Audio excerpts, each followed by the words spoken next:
సాక్షి సమూహము మేఘము వలె నుండి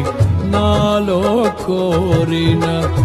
ఆశలు నెరవేరగా వేలాది దూతల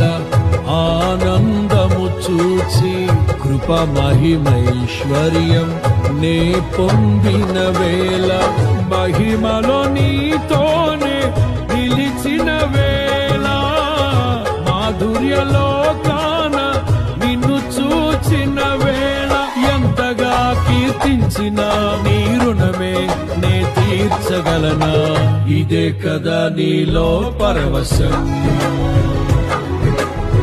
మరువలేని తీయని జ్ఞాపకం